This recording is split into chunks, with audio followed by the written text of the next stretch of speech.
नमस्कार मित्रों, कैसे हैं आप सभी। आशा करते हैं कि आप सभी बहुत ही खुश होंगे, मस्त होंगे, खुशहाल होंगे। आज हम आपको खाटू श्याम बाबा की महिमा और उनसे जुड़ी कहानी के बारे में संपूर्ण जानकारी देने जा रहे हैं। तो हमारे इस वीडियो पर अंत तक बने रहें ताकि हम आपको खाटू श्याम बाबा की कहानी का परिचय करा सकें। आइए मित्रों, आगे हम चलते हैं खाटू श्याम बाबा की कहानी विस्तार से बताने। राजस्थान के सीकर जिले में श्री खाटू श्याम जी का सुप्रसिद्ध मंदिर है। वैसे तो खाटू श्याम बाबा के भक्तों की कोई गिनती नहीं है, लेकिन इनमें खासकर वैश्य, मारवाड़ी जैसे व्यवसायी वर्ग अधिक संख्या में हैं। श्याम बाबा कौन थे, उनके जन्म और जीवन चरित्र के बारे में जानते हैं। खाटू श्याम जी का असली नाम बर्बरीक है।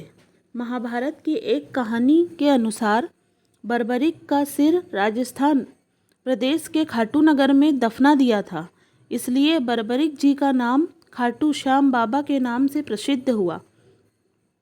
वर्तमान में खाटू नगर सीकर जिले के नाम से जाना जाता है।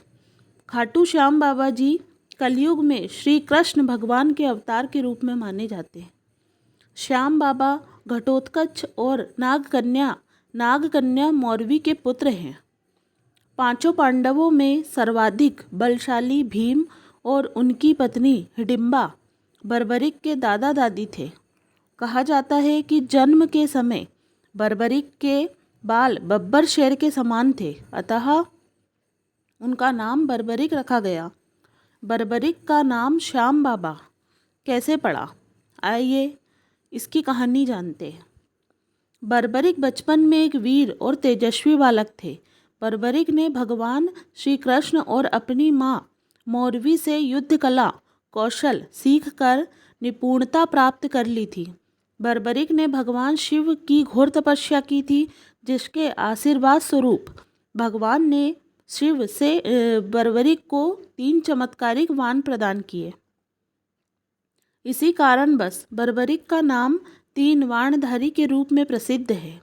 भगवान अग्निदेव ने बर्बरीक को एक दिव्य धनुष दिया था, जिससे वे तीनों लोकों पर विजय प्राप्त करने में समर्थ थे।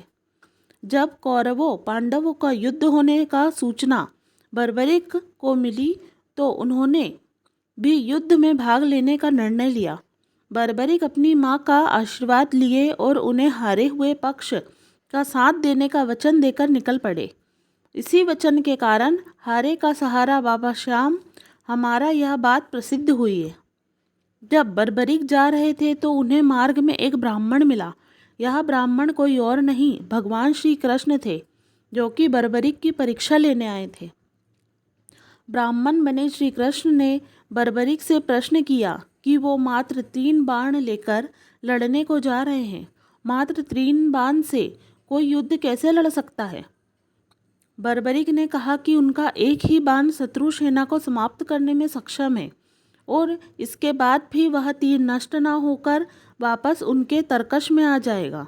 अतः अगर तीनों के तीर के उपयोग से तो संपूर्ण जगत का विनाश किया जा सकता है। ब्राह्मण ने बर्बरीक से एक पीपल के वृक्ष की ओर इशारा करके कहा कि वो एक बाण से पेड़ के सारे पत्तों को भेद कर दिखाए। बर्बरीक ने भगवान का ध्यान कर एक बाण छोड़ दिया। उस बाण ने पीपल के सारे पत्तों को छेद दिया और उसके बाद बाण ब्राह्मण बने कृष्ण के पैर के चारों तरफ घूमने लगे। असल में कृष्ण ने एक पत्ता अपने पैर के नीचे छिपा दिया था। बर्बरीक समझ गए कि तीर उसी पत्ते को भेदने के लिए ब्राह्मण के पैर के चक्कर लगा रहा है। बर्बरीक बोले, हे ब्राह्मण, अपना पैर हटा लो, नहीं तो ये आपके पैर को भेद देगा। श्री कृष्ण बर्बरीक के पराक्रम से प्रसन्न हुए। उन्होंने पूछा कि बर्बरीक किस पक्ष की तरफ से युद्ध करेंगे। बर्बरीक बोले, उन्होंने लड़ने के लिए कोई पक्ष निर्धारित नहीं किया है, वो तो बस अपने वचन अनुसार हारे हुए पक्ष की ओर से लड़ेंगे। श्री कृष्ण ने यह सुनकर विचारमग्न हो गए, क्योंकि बर्बरीक के इस वचन के बारे में कौरव जानते थे। कौरवों ने योजना बनाई थी कि युद्ध के पहले दिन वो कम सेना के साथ युद्ध करेंगे। इससे कौरव युद्ध में हारने लगेंगे, जिसके कारण बर्बरीक कौरवों की तरफ से लड़ने आएंगे।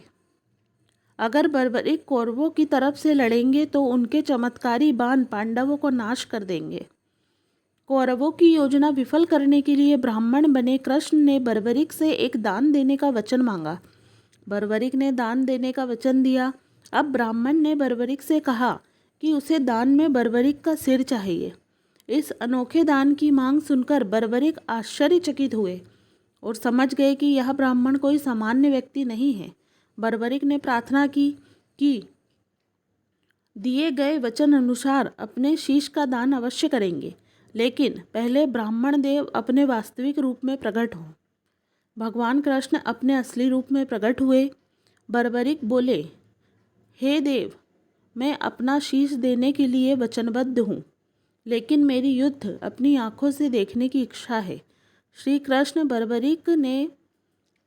बर्बरीक की वचनबद्धता से प्रसन्न होकर उनकी इच्छा पूरी करने का आशीर्वाद दिया। बर्बरीक ने अपना शीश काटकर कृष्ण को दे दिया।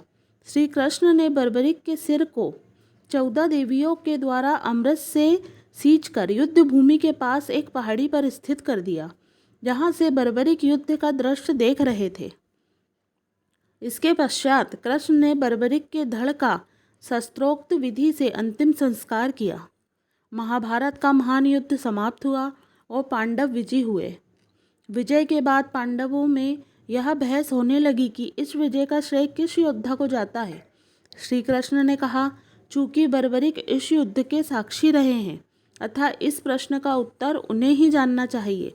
तब परमवीर बर्बरीक ने कहा कि इस युद्ध की विजय का श्रेय एकमात्र श्री कृष्ण को जाता है, क्योंकि यह सब कुछ श्री कृष्ण की उत्कृष्ट युद्ध नीति के कारण ही संभव हुआ है। विजय के पीछे सब कुछ श्री कृष्ण की ही माया थी। बर्बरीक के इस सत्य वचन से देवताओं ने बर्बरीक पर पुष्पों की वर्षा की और उनके गुणगान गाने लगे। श्री कृष्ण वीर बर्बरीक ही महानता से अति प्रसन्न हुए और उन्होंने कहा, हे बर्बरीक, आप महान हैं। मेरे आशीर्वाद स्वरूप आज से आप मेरे नाम श्याम से प्रसिद्ध हो जाओगे। कलयुग में आप कृष्ण अवतार रूप में पूजे जाएंगे और अपने भक्तों के मनोरथ पूर्ण करेंगे। भगवान श्री कृष्ण का वचन सिद्ध हुआ और आज हम देखते भी हैं कि भगवान श्री खाटू बाबा जी अपने भक्तों पर निरंतर अपनी कृपा बनाए रखते हैं। बाबा श्याम अपने वचन अनुसार हारे का सहारा बनते हैं। इसलिए जो सारी दुनिया से हारा सताया गया होता है, वो भी अगर सच्चे मन से बाबा श्याम के नामों का सच्चे मन से नाम ले और स्मरण करे तो उसका कल्याण अवश्य ही होता है। श्री खाटू श्याम बाबा की महिमा अपरंपार है। सश्रद्धा विनती है कि बाबा श्याम इसी प्रकार अपने भक्तों पर अपनी कृपा बनाए रखें और सभी को मार्गदर्शन प्रदान करते रहें। जय श्री खाटू श्याम। आशा करते हैं मित्रों कि आपको इस कहानी से कुछ सीख जरूर मिली होगी।